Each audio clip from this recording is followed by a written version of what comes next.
Hello friends तुम मानक only pedagogy channel को स्वागत। फ्रेंड्स आमे पढ़िबा पूर्वरु गोटे बढ़िया कथा मु कहूची। या पूर्वरु आमरी 5टी क्लास हेची।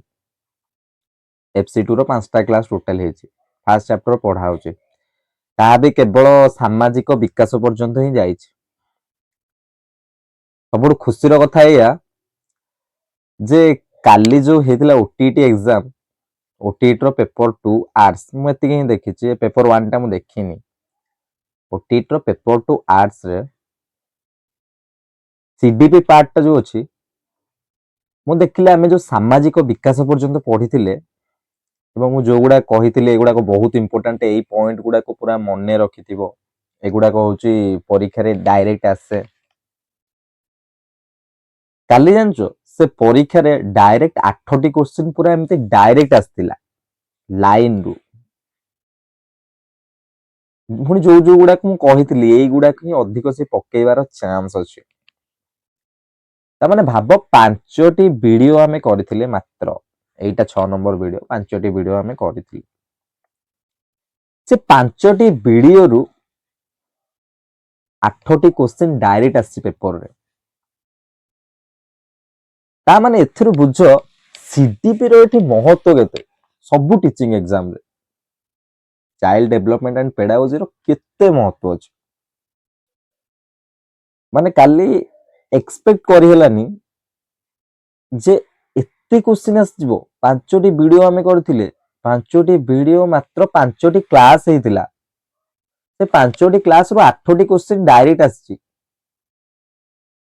पूरा डायरेक्ट क्वेश्चन डायरेक्ट मु से क्वेश्चन देखि आश्चर्य हेली एमिति क्वेश्चन आसुची। बहुत खुशी लागिला जा हाउ से 5टी क्लास 8टी क्वेश्चन पूरा डायरेक्ट पकेची मात्र 5टी क्लास हम पढैथिले आ बहुत भलो भाबरे मध्ये मु से लाइन गुडा मु तुमको कहिथिली लाइन गुडा बुझैथिली। चलो OTT तो हेलानी OTT एथर को बहुत पिला को बहुत इजी क्वेश्चन आस्तिला बहुत इजी क्वेश्चन आस्तिला जहाले भी पूर्व वर्ष माने पूर्व थर को OTT अपेक्षा एथर को बहुत इजी क्वेश्चन आस्तिला पिला कहउछन्ते को स्कोर भी भलो करिसन्ते समस्तंकर 90 अबव रहि जाउछि 90 100 प्लस तो पिला भी रखुछन्ते हम तो बहुत सुनी बहुत खुशी लागिला जे क्वेश्चन रो लेवल भी एवरेज थिला भलो थिला सहज थिला आउ पिला भी बहुत भलो भलो स्कोर करिसन्ते समस्तंको OTT तो क्लियर समस्तंकर खाली क्वेश्चन देखिले जणा पड़ो क्वेश्चन गुडा बहुत इजी थिला। मु केवल गोटे क्वेश्चन देखिथिली पेपर 2 आर्ट्स टा देखिथिली तर CDP जो 30 टा पडिची 30 टा रु मत लागो जे पिल्ला जदि पूरा कटि जीवो गोटे मार्किंग कटिवो आ 29 मार्क को थुआ आइछि सेठी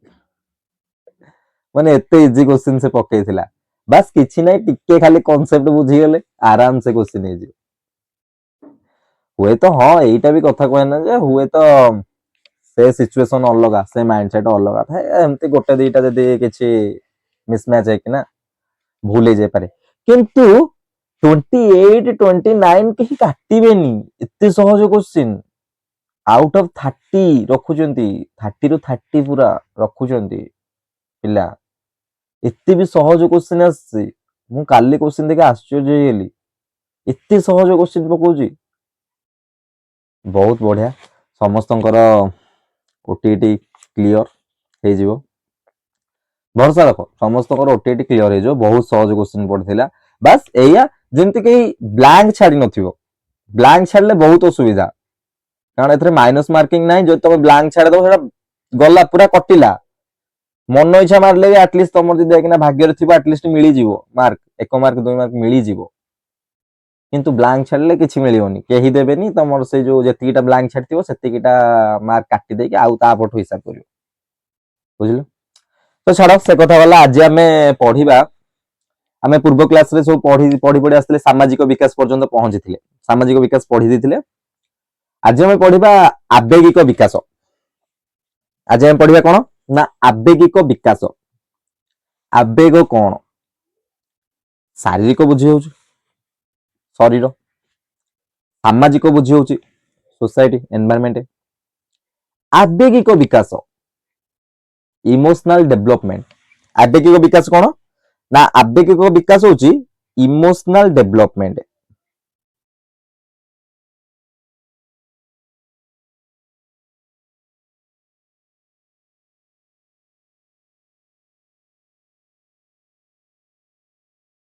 ଇମୋସନାଲ ଡେଭଲପମେଣ୍ଟ ଆବେଗିକ ବିକାଶ। ଏଇ ଯୋଉ ଆବେଗିକ ବିକାଶଟା ମତେ କହିଲ ଇମୋସନ ଟା ମଣିଷ ଭିତରେ ଥାଏ ନା ମଣିଷ ବାହାରେ ଥାଏ? ଅବଭିୟସଲି ମୋ ଇମୋସନ ଟା ମୋ ଭିତରେ ଅଛି। ମୋ ଇମୋସନ ଟା କଣ ଚାରିଆଡେ ବୁଲୁଛି ନା କଣ? ତ ଯାହା ଇମୋସନ ତା ଭିତରେ ଅଛି। ତ ଏଇ ଯୋଉ ଇମୋସନାଲ ଡେଭଲପମେଣ୍ଟ ଟା ପିଲାର କେମିତି ହେଇଥାଏ? ଧରିନା ମୁଁ ହଉଛି ଯେତେବେଳେ ଇମୋସନ ଯେତେବେଳେ ମୁଁ ହଉଛି ଗୋଟେ ଇମୋସନ ମୋର ଗୋଟେ ଅଛି, ମୁଁ ସେଟା ହଉଛି ଏକ୍ସପ୍ରେସ କରିବି କେମିତି? ଜଣଙ୍କ ଫେସ କୁ ଦେଖିଲେ ଜଣା ପଡିଯିବ ତାକୁ ଏୟା ଲାଗୁଥିବ, ତାକୁ କଷ୍ଟ ହଉଥିବ, ତାକୁ ହସ ଲାଗୁଥିବ, ତାକୁ ଖୁସିରେ ଅଛି, କେମିତି ଜାଣୁଛେ? ସେଟା ତା ଇମୋସନ। ତ ସେ ଇମୋସନ ଟା ଧୀରେ ଧୀରେ ପିଲା ପାଖରେ କେମିତି ଡେଭଲପ ହଉଛି ସେଇଟା ଆମେ ଜାଣିବା, ଯେ ପିଲା ପାଖରେ କୋଉ କୋଉ ଇମୋସନ ଥାଏ, କଣ କଣ ସେ ଧୀରେ ଧୀରେ ଡେଭଲପ ହୁଏ, ସେ ବିଷୟରେ ଆଜି ଆମେ ଜାଣିବା, ଆଜି ଆମେ ପଢିବା ସେ ବିଷୟରେ। ତ ଇମୋସନାଲ ଡେଭଲପମେଣ୍ଟ କହିଲେ ଯୋଉ ଆବେଗିକ ବିକାଶ, ଏ ଆବେଗିକ ବିକାଶ ଆମର ଡେଭଲପମେଣ୍ଟ ଉପରେ ପ୍ରଭାବ ପକେଇଥାଏ। ଏହା ନୁହେଁ କି ପକେଇ ନଥାଏ, ପକେଇଥାଏ। କିନ୍ତୁ ଯଦି ଆମେ ଏକ୍ସାମ ପଏଣ୍ଟ ଅଫ ଭ୍ୟୁ ରୁ ଦେଖିବା, ଆବେଗିକ ବିକାଶରୁ ବହୁତ କମ କ୍ୱେଶ୍ଚିନ୍ ଆସେ। ତା ବୋଲି ନୁହେଁ କି ଏଇଟା ଇମ୍ପୋର୍ଟାଣ୍ଟ ନୁହେଁ, ଏମିତି ଛାଡ ଦବନି ଏଇଟା କମ କ୍ୱେଶ୍ଚିନ୍ ଆସେ। ଆରେ ଆଟଲିଷ୍ଟ କମ କ୍ୱେଶ୍ଚିନ୍ ଆସେ, ମତଲବ ଗୋଟେ ଦିଟା ତ କ୍ୱେଶ୍ଚିନ୍ ଆସେ। କିନ୍ତୁ ଯଦି ଆମେ କମ୍ପେୟାର କରିବା ଶାରୀରିକ ବିକାଶ, ସାମାଜିକ ବିକାଶ କିମ୍ବା ବୌଦ୍ଧିକ ବିକାଶ ତୁଳନାରେ ଏଥିରେ କମ କ୍ୱେଶ୍ଚିନ୍ ଆସେ, ଏଇଟା ସମସ୍ୟା। କିନ୍ତୁ ଯେହେତୁ ଆମେ ହଉଛି ଯାଇକିନା ପଢିବା, ତ ଆବେଗିକ ବିକାଶ ତ ନିହାତି ପଢିବା। ଆରେ ଏକ୍ସାମ ସିନା କମ କ୍ୱେଶ୍ଚିନ୍ ଆସେ, କିନ୍ତୁ ଡିଏଲଇଡି ଏକ୍ସାମ ତ ଦବ ନା, ସେଥିରେ ତ କ୍ୱେଶ୍ଚିନ୍ ପକେଇବ। ତମେ ସିନା ଓଟିଇଟି କିମ୍ବା ସିଟିଇଟି କିମ୍ବା ଜେଟି ଏଗୁଡାକରେ ତମେ କହିଦଉଛ ହଁ ନାଇଁ ପର୍ଟିକୁଲାର ଗୋଟେ ଗୋଟେ ଜାଗା ଅଛି, ମୁଁ ସେଗୁଡା ଆଗକୁ କହିବି କୋଉ କୋଉ ଜାଗାରୁ କ୍ୱେଶ୍ଚିନ୍ ଆସେ। କିନ୍ତୁ ତମେ ଯୋଉ ନିଜର ଯୋଉ ମାନେ ଯୋଉ ଡାଏଟରେ ପଢୁଛ, ବାଏଟରେ ପଢୁଛ, ଇଟିଆଇ ରେ ପଢୁଛ କିମ୍ବା ଯୋଉଠି ପଢୁଛ, ଆରଏନଟି ରେ ପଢୁଛ, ସେଇଟା ହଉଛି ସେଠୁ ତ କ୍ୱେଶ୍ଚିନ୍ ଆସେ। ତାର ଯୋଉ ଯାଇକିନା ଯୋଉ ଏକ୍ସାମ ହବ, ଇୟର ଏଣ୍ଡରେ ଯୋଉ ଏକ୍ସାମ ଟା ହଉଛି, ଫାର୍ଷ୍ଟ ଇୟର ଏକ୍ସାମ ଟା ହବ, ସେଥିରେ ତ କ୍ୱେଶ୍ଚିନ୍ ଆସିବ। ସେଥିପାଇଁ ଆମେ ପଢିବା ନିହାତି ଦରକାର। ଚାଲ ଟାଇମ ଲସ୍ କରିବାନି, ଆବେଗିକ ବିକାଶ ଆମେ ଆରମ୍ଭ କରିବା। କଣ ଆବେଗିକ ବିକାଶ? Emotional development. ସିଏ କହିଲା ନା ଆବେଗ ବ୍ୟକ୍ତିର ଏକ ମାନସିକ ଅବସ୍ଥା ଯାହା ତାର ଜୀବନକୁ କ୍ରିୟାଶୀଳ ଓ ଗତିଶୀଳ କରାଇଥାଏ। ଆବେଗ ବ୍ୟକ୍ତିର ଏକ ମାନସିକ ଅବସ୍ଥା, ଗୋଟେ ମେଣ୍ଟାଲ ଷ୍ଟେଜ ଟାଇପର, ମାନେ ଗୋଟେ ମାନସିକ ଅବସ୍ଥା, ମାନେ ମୁଁ ଇମୋସନ, ସାମ୍ନା ଲୋକ ପାଇଁ ମୋର ଇମୋସନ କଣ, ସାମ୍ନା ଲୋକକୁ ମୁଁ କେମିତି ଜଣେଇବି ଯେ ମୁଁ ଖୁସିରେ ଅଛି କି ଦୁଃଖରେ ଅଛି। ସାମ୍ନା ଲୋକ ଜାଣିବ କେମିତି ମୋର ଇମୋସନ କଣ, ବା ସେଇଟା ମାନସିକ ଗୋଟେ ଅବସ୍ଥା ବ୍ୟକ୍ତିର, ଯାହା ଦ୍ୱାରା ସେ ସାମ୍ନାରେ ଯିଏ ଅଛି ତାକୁ, କି ସାମ୍ନାରେ ଯିଏ ଅଛି ମାନେ କଣ, ସାମ୍ନାରେ ଯଦି କୌଣସି ଲୋକ ସହିତ ସେ କନଭରସେସନ କରୁଛି, ତାକୁ ସେ ଜଣେଇବାକୁ ତା ଇମୋସନ ଦ୍ୱାରା ହିଁ ସେ ଜଣେଇଥାଏ। କହିକି ତ ଭର୍ବାଲି ତ ଜଣେଇ ପାରିବ,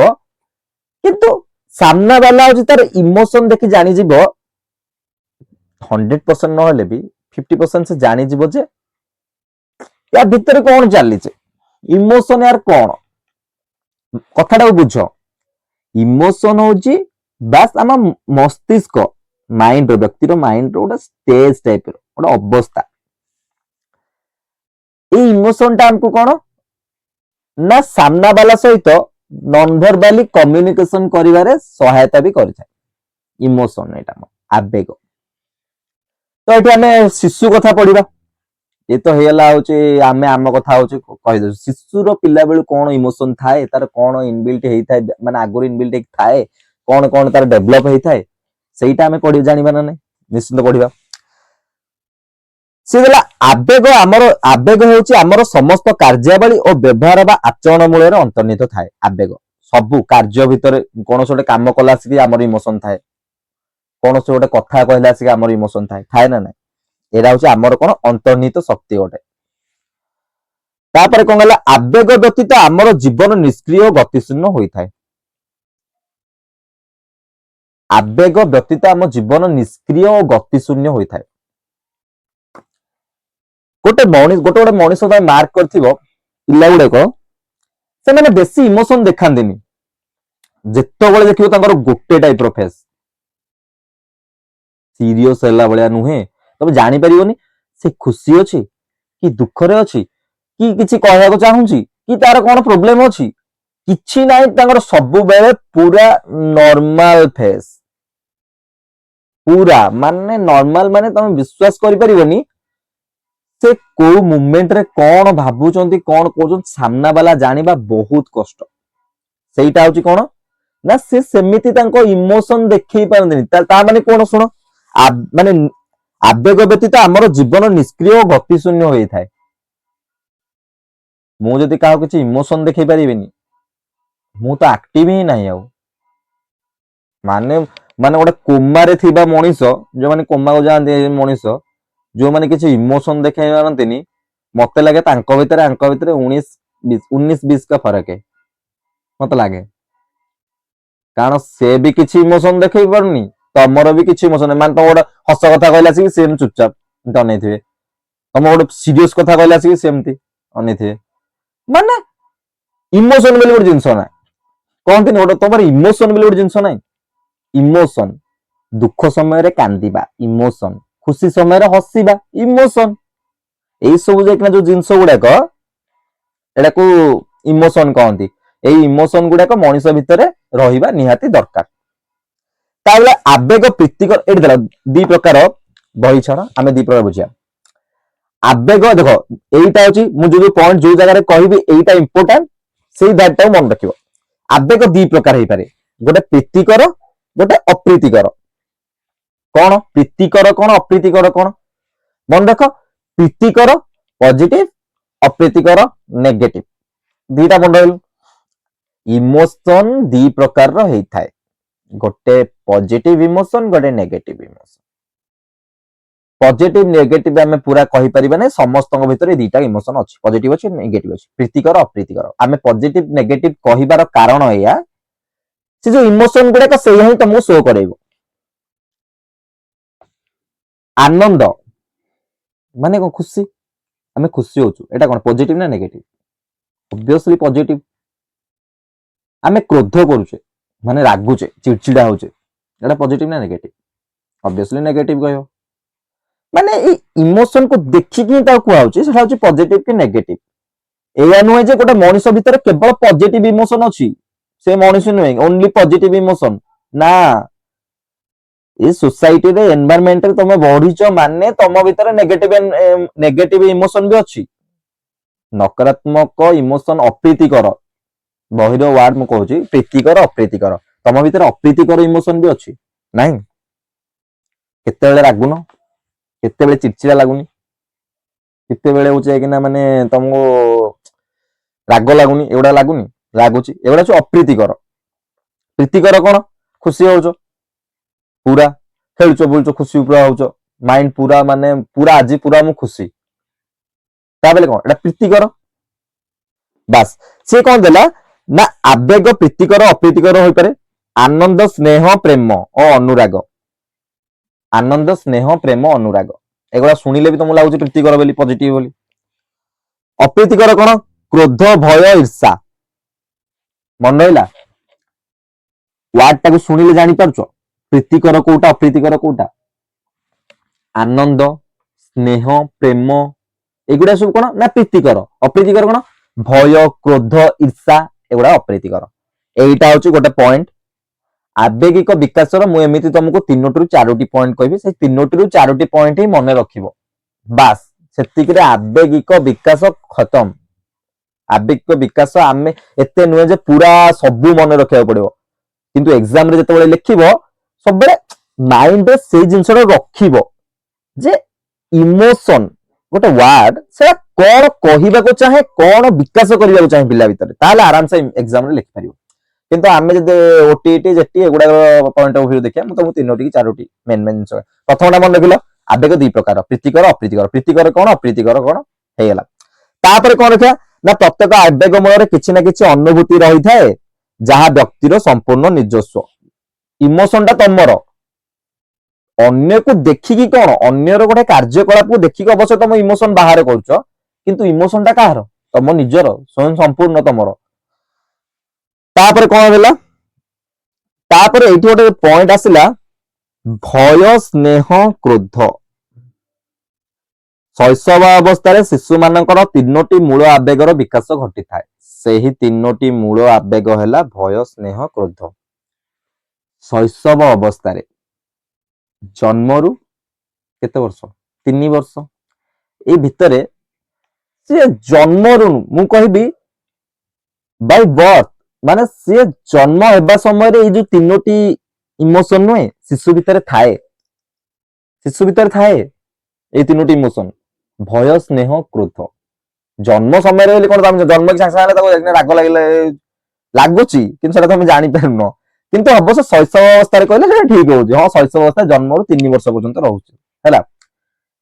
एठी जो पॉइंट प्रथम पॉइंट मन रखिथिल प्रीतिकर अप्रीतिकर एठी गोटे पॉइंट मन रख जो जन्म शैशव अवस्था भय स्नेह क्रोध थाए या जड़े व्यक्ति ही कही अनुध्यान करना से व्यक्ति जन किए जान मन रख से व्यक्ति जन कहते वाटसन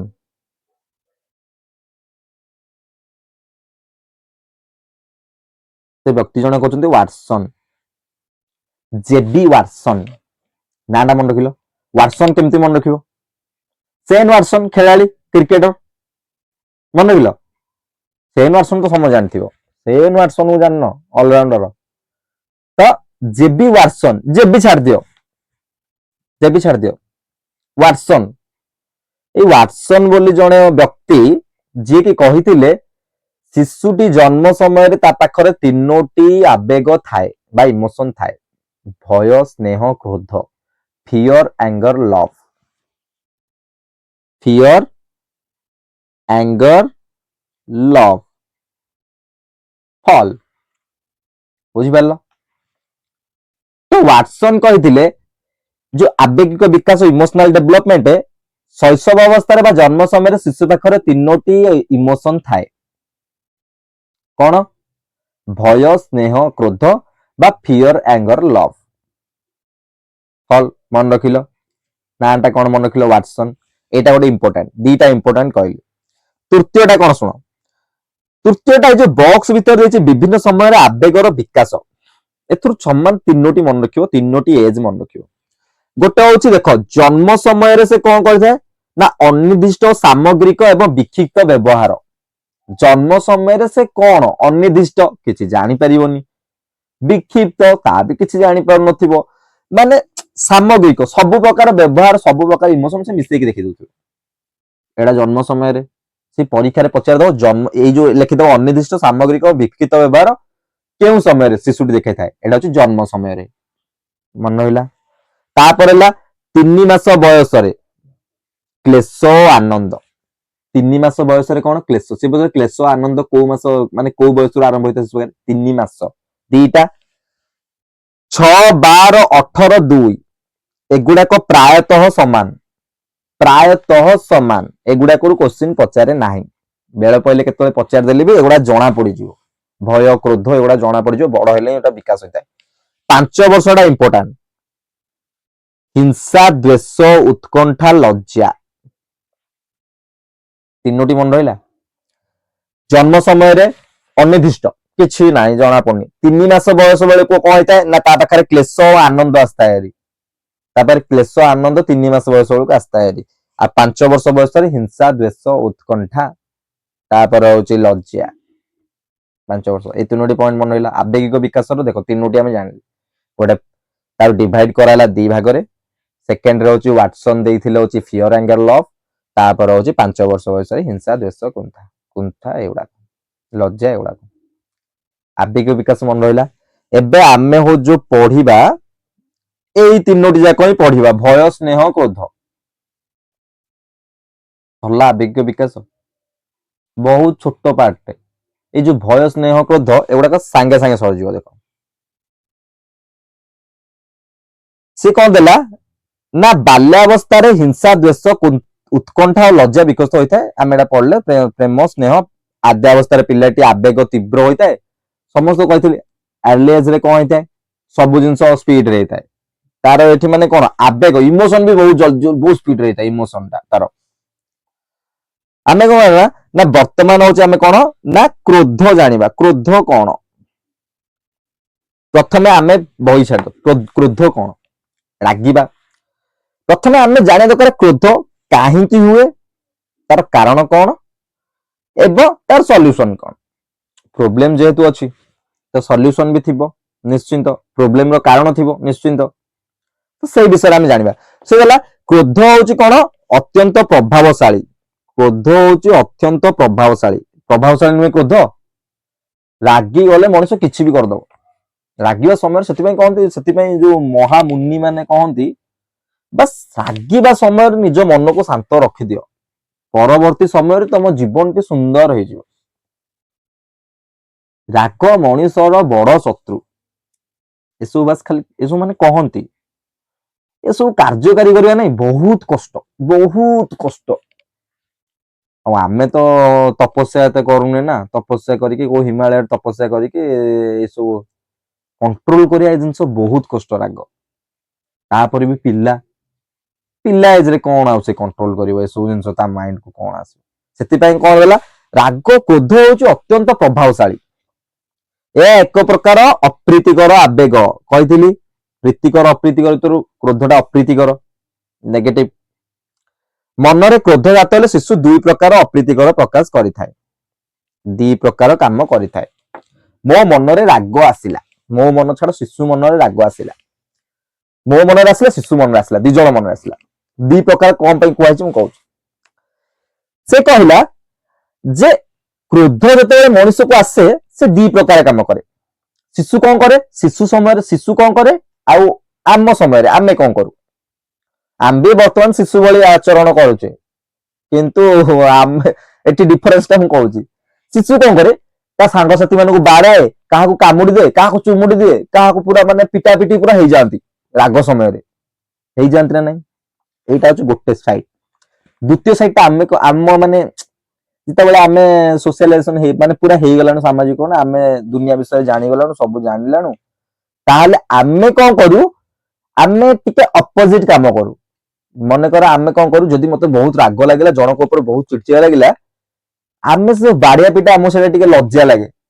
ସେ ଜାଗା ଛାଡିକି ପଳେଇବୁ, କଥା କହିବୁନି, ସେ ଜାଗା ଛାଡିକି ମାନେ ଆଉ ଦେଖା ନାହିଁ, ମାନେ ସେ ଜାଗାକୁ ପରିତ୍ୟାଗ କରିଦବୁ। ଦିଟା ହେଲା। ଶିଶୁ କଣ କଲେ ବାଡିଆ ପିଠା ହେଲେ ପୁରା ମାନେ ଛିନଛତ୍ର ବାଡିଆ ପିଠା, ମାନେ ଟୋଟାଲି ଉପରେ ସାର୍ଟ ଫାଟ ଚିରା ଚିରି ଏଗୁଡାକ। ଯେତେବେଳେ ତାର ହଉଛି କାହିଁକିନା ମାନେ କଣ, ସେ ଯେତେବେଳେ ଜାଣିଲା ମାନେ ଦୁନିଆ ବିଷୟରେ ଜାଣିଲା, ତାପରେ ତାକୁ ନିଜକୁ ହଉଛି ମାନେ ସେତେ କମ୍ଫର୍ଟ ଫିଲ୍ ହେଲାନି, ନାଇଁ କଣ ବାଡିଆ ପିଠା ହବ, ତାପରେ ରାଗ ଯେତେ ଲାଗିଲେ ସେ ଜାଗା ଛାଡିକି ପରିତ୍ୟାଗ କରୁଛୁ। ଦିଟା ଜାଣିଲ, ବହିରେ ବି ଠିକ ସେ ଲେଖା ହେଇଥିବ। ସେ କଣ, ସେ ଅନ୍ୟ ପିଲାମାନଙ୍କୁ ଆକ୍ରମଣ କରିପାରେ, ନିଜକୁ ଆହତ କରିପାରେ, ସବୁ କିଛି। ଅନ୍ୟ ପିଲାଙ୍କୁ କାମୁଡି ଦେଇପାରେ, ଚୁମୁଡି ଦେଇପାରେ, ଗୋଇଠା ମାରିପାରେ, ଅନେକ ଭିଡା ଭିଡି କରିପାରେ, ଛେପ ପକାଇ ପାରେ, ଚୁଟି ଭିଡି ଦେଇପାରେ, ସବୁ କିଛି କରିପାରେ ଶିଶୁ।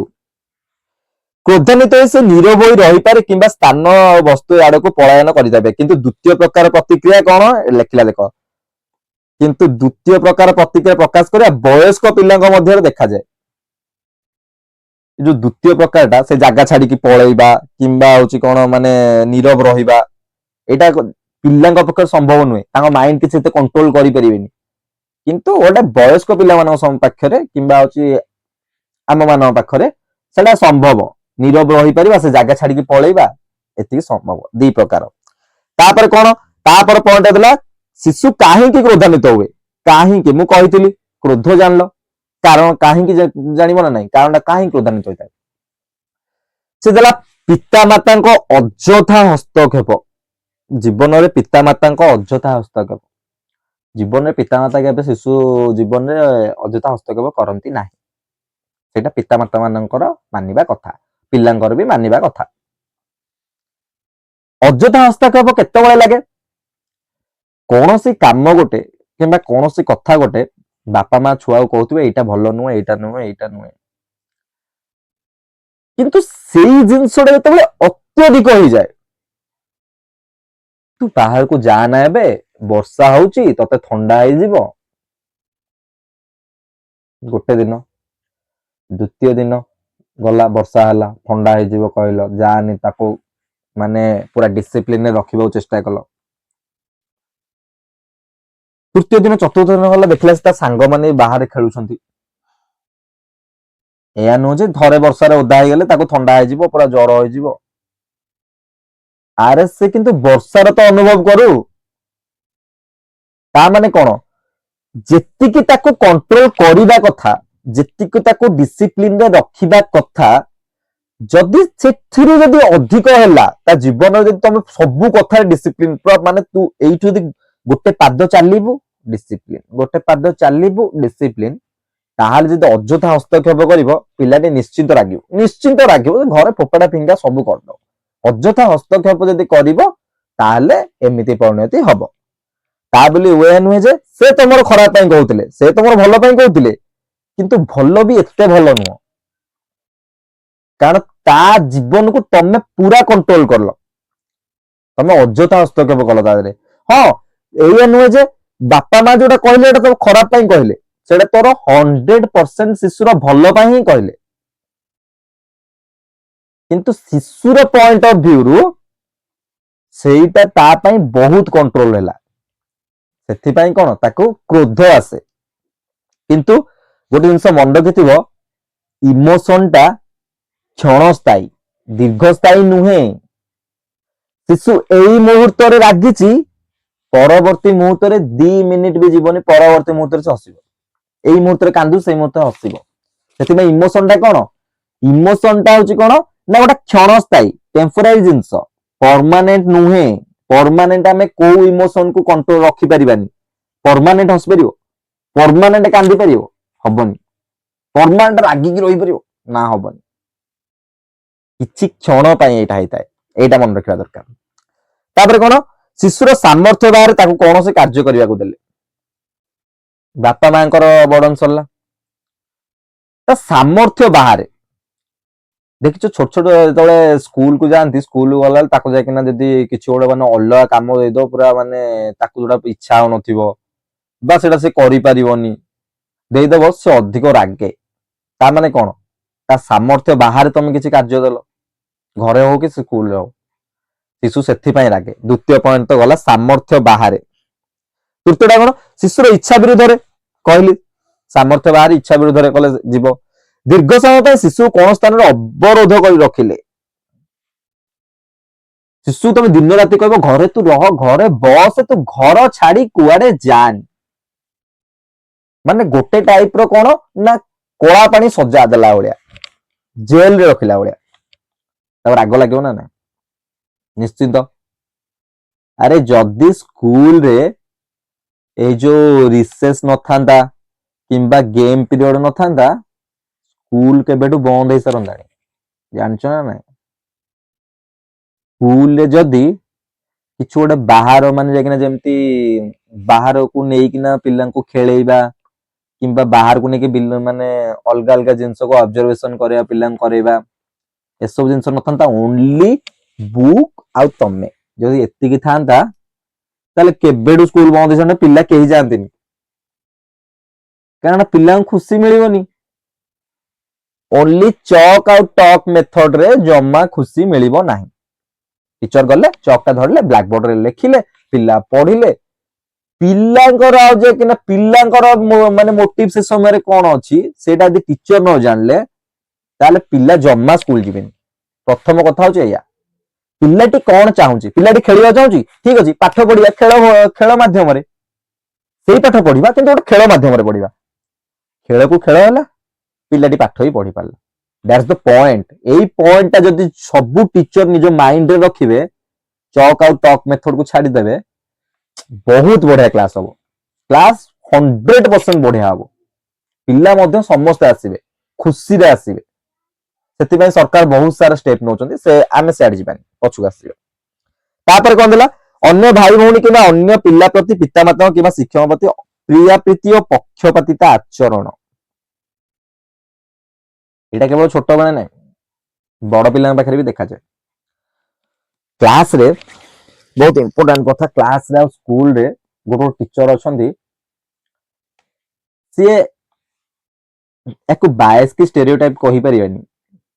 बायस स्टेरियोटाइप कहले भूल हे जीवो से गोटे गोटे पिला को बहुत भल पाती बहुत बहुत बहुत भल पाती बहुत भल पाती अर्थ कौन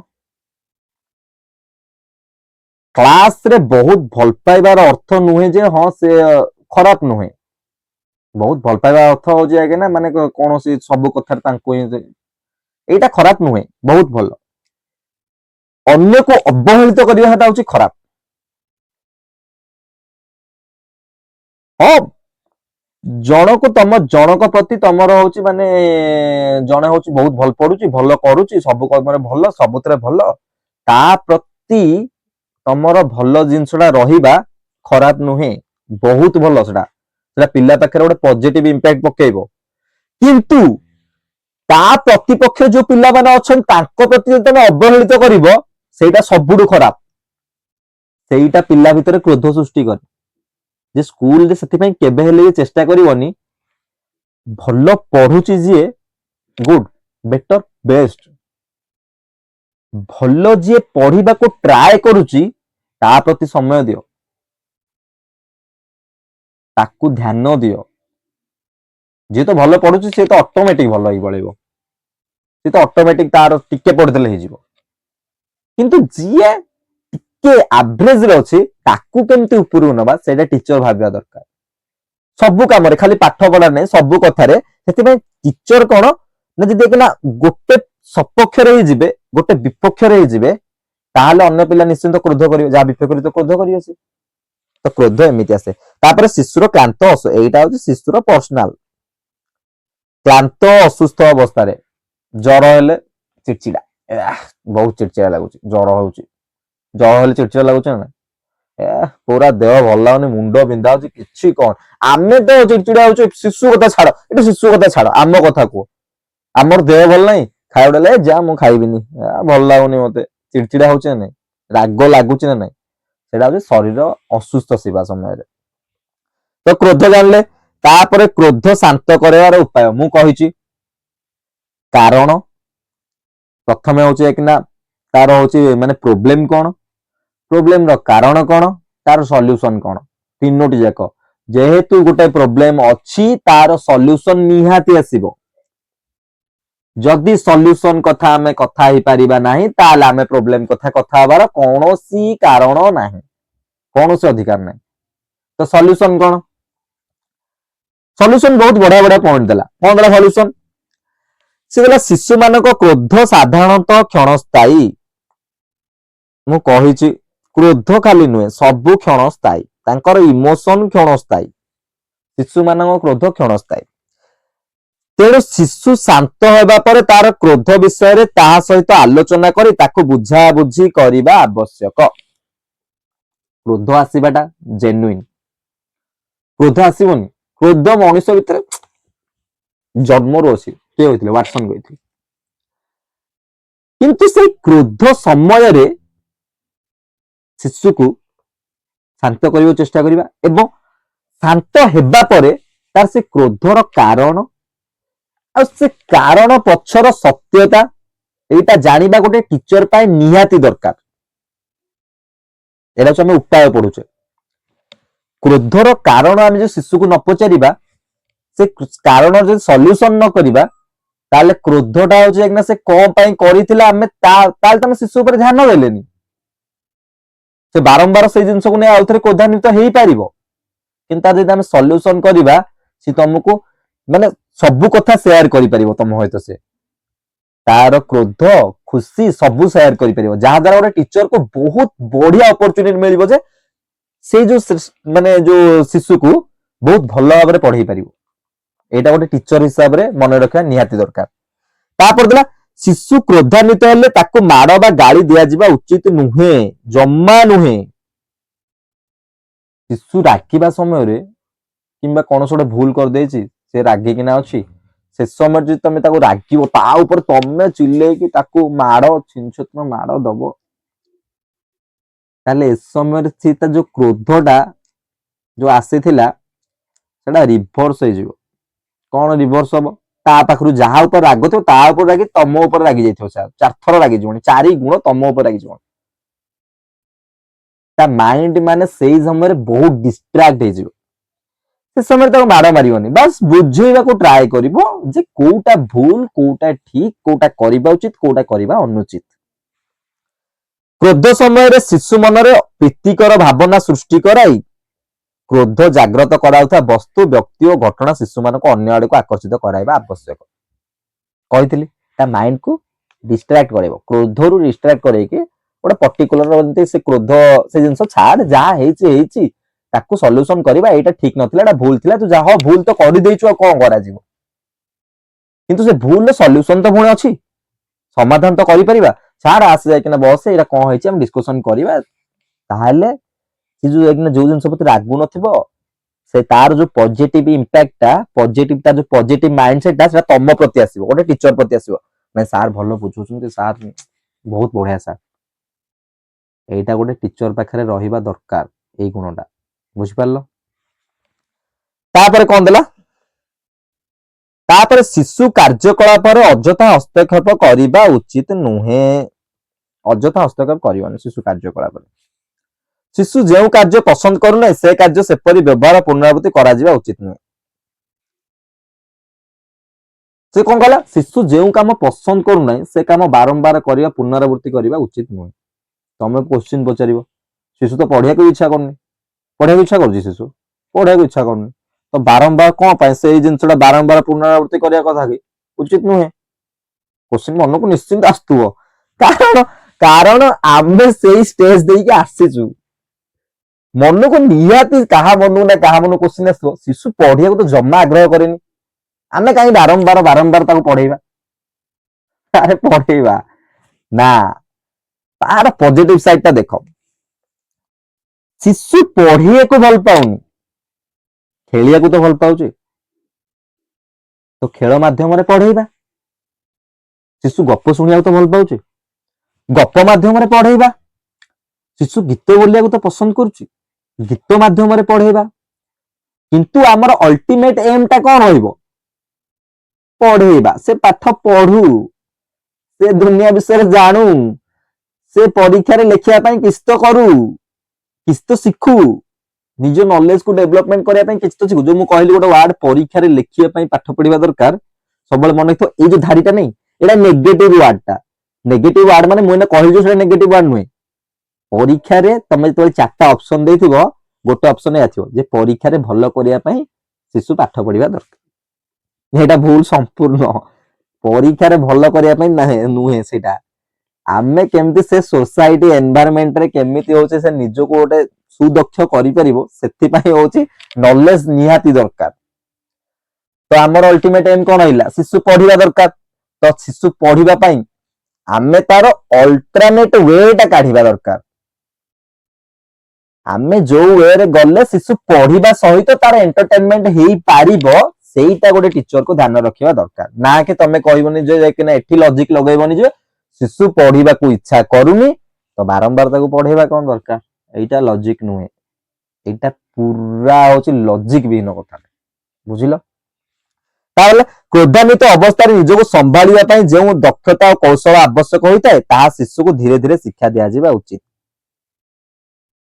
राग समय रे से जो शांत होया पई जे कि जो कोन कोन करिबा दरकार को टेक्निक करिबा दरकार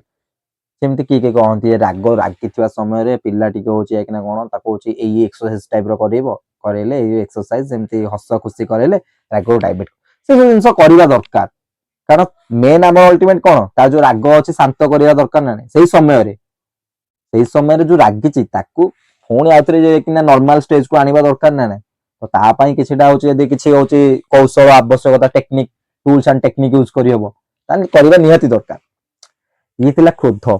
तापर आसला भय भय होची नेक्स्ट क्लास रे पढ़िबा भय पढ़ी के नेक्स्ट क्लास में भय पढ़ दबा जो स्नेह प्रेम से पढ़ दबा तापर आमे कॉग्निटिव डेवलपमेंट को पढ़ाइबा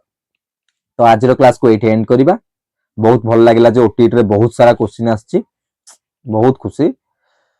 तो जय जगन्नाथ।